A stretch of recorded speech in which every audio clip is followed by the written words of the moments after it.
Hey everyone, welcome back to my Songwriter's Groove series. Right now we're going to do an advanced lesson on Free Fallin' by the John Mayer Tom Petty cover. So you're playing along with the song, right? And you're getting a lot of it down, but you want to start to get more of that improvised feeling to it. And it's best not to contrive it. It's best just to improvise for real. So what I'm going to do is I'm going to start to give you sort of like limited improvisations, things that kind of start you playing around with abstract ideas, but don't overload your brain too much. So I'm going to work on a particular riff, and we're going to try to focus on a concept. We're going to focus on a particular kind of aesthetic idea that's going to really draw your playing towards it rather than trying to control it through a bunch of mathematical permutations. It's a really good way to focus your sound and focus your thoughts when you're starting to break into improvising on grooves more, but you haven't done it a lot, so you don't have a ton of vocabulary in your head here. It's a good kind of bridge phase to go through. So first thing I recommend you do, if you can, is to try to play through the fingerpicking intro to this song. You know, I've got a tab written out. I've got it all in the last lesson, but that will give you a lot of background on this. It will give you sort of a foundation for the sound that you're trying to go for, and then this lesson will sort of help you play with those ideas a bit more to expand them.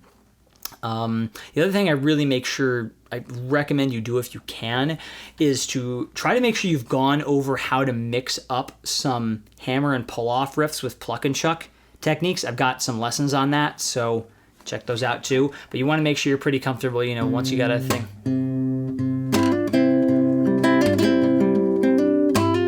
You know, make sure you're comfortable doing pull-off and hammer riffs, you know, in the middle of a pluck and chuck pattern, because that is kind of a foundational thing for a bunch of the stuff we got coming up. And I mean, I think with that, we're ready to dive into it. So what I'm going to show you in this lesson is how to do what I call wave improvisations. Let me give you an example of what I mean.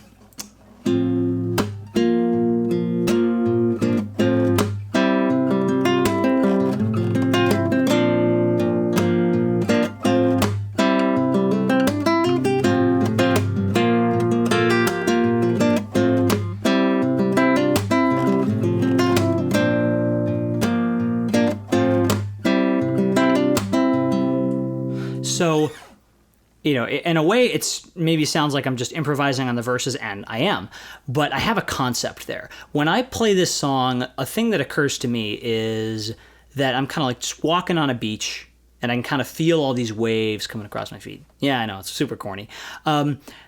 But when I'm really focused on the waves, you know, I'm focused on the fact that, you know, some waves are real big and just kind of wash over the sand. Some waves are real little and just kind of like barely get out of the sea. Other waves kind of like twist around each other in funny ways. And what I'm really trying to do is evoke an imaginative image of that. You know, listeners may or may not get that, but I want to play in such a way that they do get some kind of image of something. And if I have an image of something, that kind of visual feel is it likely to translate. So, and one of the reasons I'm doing this is because when you're improvising like this, there's too many mathematical things to go through. You can't make a grid that's going to give you all the possibilities for how you're going to improvise. It's not like a scale where you can learn all the notes and done. There's too many things going on. So we're going to simplify it by having some ideas that we can play with. So the way that I'm going to get at this is I'm going to go through a process where I take a basic idea and I mess with it through a couple of tools that I have. I'm going to write down the variations and then have that move me towards freely playing with it. So first thing I should explain is, okay, what's a wave? You know, on a wave, on the guitar, I'm pretending a wave is this. Just an arpeggio up and down. Finger picking arpeggio up and down. Nothing fancy. And I'm playing it over this A chord. So the other thing we're going to do is we're going to put this in just one place in the phrase. We're going to go... The waves are always going to happen over that A chord right there. So we're not thinking too much about the rest of the phrase, you know. So the tools we're going to use to mess with this are a few things. First of all, we can take this wave and we can start it at different places in the bar. We can start it closer to after this chord sequence. We can start right after it, or we can wait a little bit. We can wait in different lengths of time, and they're all going to give us a different result. Another thing we can do is we can add little gaps in the arpeggio. It doesn't always have to be consecutive strings up and down. We can go, notice on the way up, I skipped the B string. I went right to the E string through it. And I can do the same thing going down. I skipped the D string going down. So that will give the arpeggios different shapes. Another thing I can do is I can kind of wait on different notes. You know, I don't, with this measurement, all of these, those are all 16th notes. You can make them 8th notes, or you can make them longer, or whatever. Generally, I try to have 16ths be the main measurement that I do, but making a lot of them 8th notes, that will change a lot of it. See, I just kind of, I took that top note, and I just made it an 8th note. I made it a little longer, and it changes the shape of what I'm doing. You know, you can do that anywhere in the whole arpeggio. One last thing that I mess with, and this is the thing where the color really starts to show up, is you do hammer-ons and pull-offs. Now, to do this, you have to kind of be familiar with what I call this hybrid position. Like, what are the notes that work around this A chord in this song? It's very specific to this song. But the main ones are going to be, once you have this A chord, however you finger it, I really recommend fingering it if by this single mini bar if you can, leaving the E string open, because that gives you the most freedom. But you'll find the 3rd fret of the B string relative to the capo. That's a good note. And the 2nd fret of your 3rd and 4th strings. Those are probably your most common notes you're going to hammer. So make sure you're comfortable hammering and pulling on those with this A chord. And when you're practicing this, rest your finger a lot, because if you just hold this here forever, your finger's going to hurt. If you want to extend it, I use this note a lot. The 2nd fret of the E string. Kind of add that. If you really want to get adventurous, you can add notes on the A and the E strings down here in your 5th and 6th strings. I don't do that a whole lot, but I mean, the sky's really the limit. It depends on how much you want to go. I would just say these are the main notes. This is a really nice note to add. And these notes are pretty good options too. You kind of 2nd fret of the E string, 2nd fret of the A string, 4th fret of the A string. Yeah, 4th fret of the A string. There we go. Okay. So with those ideas in mind, and with your hand kind of set in this kind of A hybrid position, we are going to start making waves. LOL. All right. So the first thing I'm going to mess with is just where the wave starts. That's the only thing I'm going to do right now. So I'm going to start with this phrase. And this time I'm going to do a wave.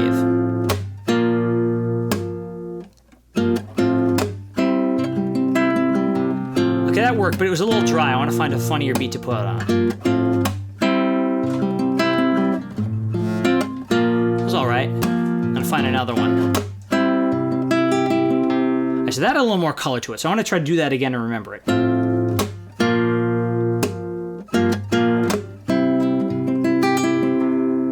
So I definitely like that idea. I think I can remember it. I'm going to take a pencil and a notebook that I got over here, and I'm going to write it down. Make a little note. I had a 8th note rest, and then I went ni, ni, ni, ni, ni, ni. So now I got an idea, and I'm just going to say that's going to be, you know, my average everyday wave. I'm going to call it the average Joe wave, you know, because it's not a really fancy wave riff, but, you know, it's the one I can kind of start out with. So I'm just going to call it the average Joe.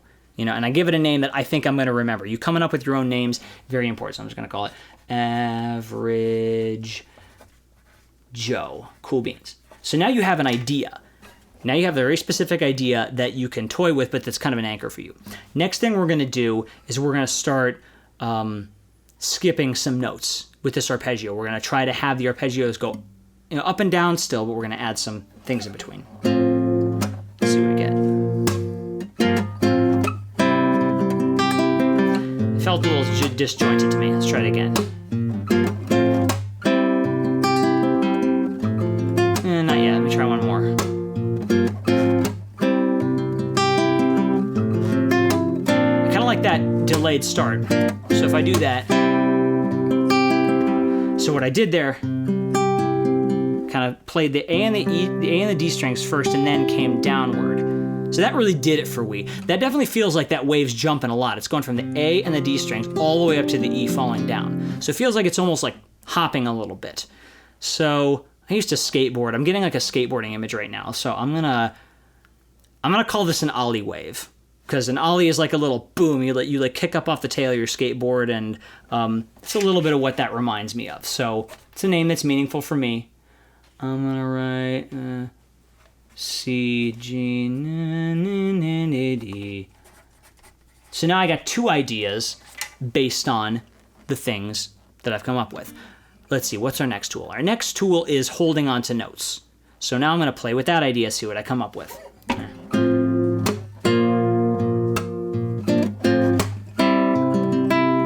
That was actually kind of nice.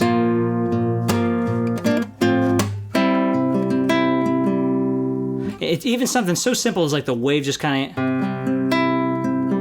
of delays on the top. It almost feels like there's like some kind of energy in it that kind of makes it, hang on to the top. I feel like it's almost like reaching for the sky. I'll just call it that. I'm going to call this reaching for the sky. It reaches up a little bit. I would just play it on these middle 4 strings. I played the A, E, D, B, and held onto the B string for a bit and then went back down. So I'm just going to call that reaching. All right. B, D, D, D. It's long. D, D. Now I got another idea. One other thing I will say, when you think about adding length to notes, you want to think of practical stuff too. When you go, I'm kind of making that last note a little longer too. That gives my hand time to reset for the next chord. So instead of going, see if I go, I have to kind of grab that bass note real quick. So if I go,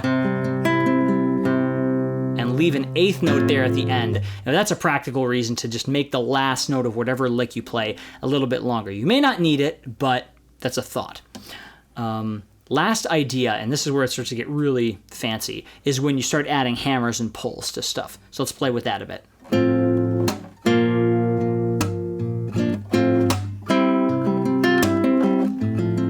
That's a good one, but I think John Mayer already played that one, so let's find another one. See, I've done that before on my own, so I'm going to find another one.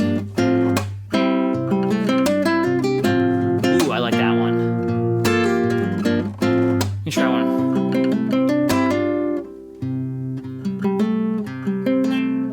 See, now I'm getting an idea. I want it to end right on that. It feels like it's going to barely kind of reach its goal right before it's supposed to. So let me see if I can find a way to do that.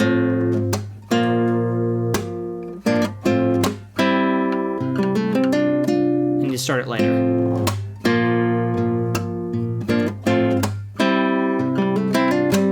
You need to start it a little earlier.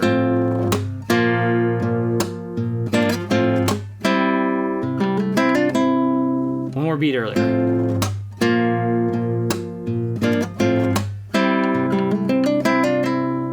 I'll take that. Okay, so let me see if I can play that again.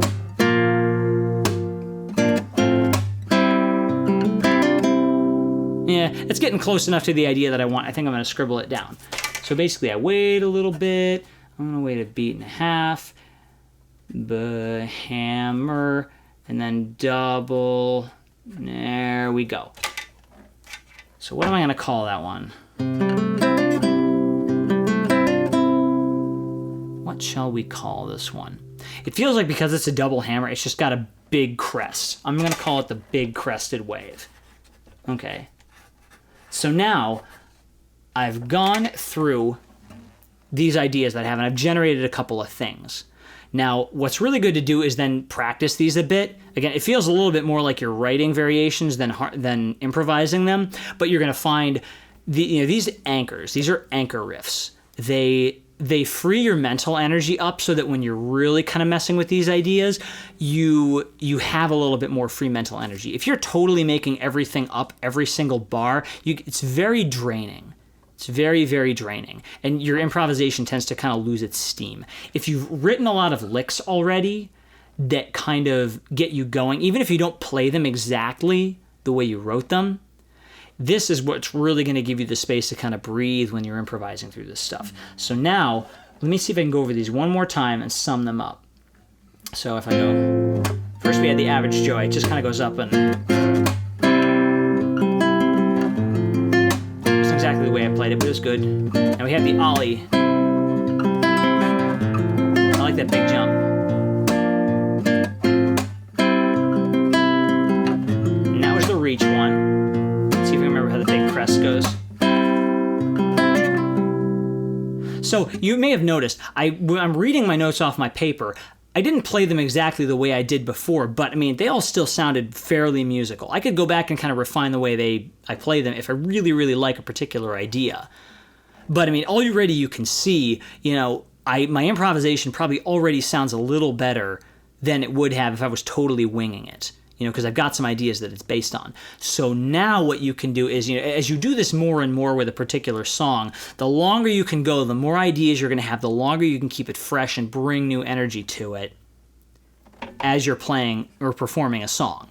And that's really the goal that you're going for, is you want it to feel like it's got a spontaneous feeling to it. But in reality, the way that you do that is you've built a lot of structure underneath what you're doing already. You've already tried a lot of different riffs. You've already explored the ideas a lot. And you have some things to hang your hat on so that when you get there, it's not like you don't know anyone at the party.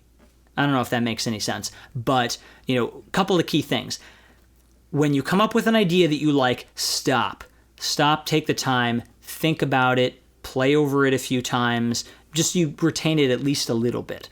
Another thing is come up with your own names for stuff. Give stuff names. Give them descriptive names. Give them names that there's no way you're ever going to forget.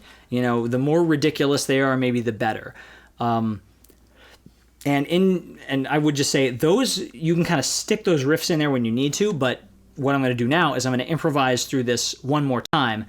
And you'll kind of see I have some of the ideas that I had before in my hand, but you know, I've also played with this in some other sessions, so you're going to see, once you've done this for a while, how you kind of build up ideas and get to play through it. Okay, so let's do one last improvisation on this, and then I'll kind of leave you to your devices. Here we go. 1, 2, 3,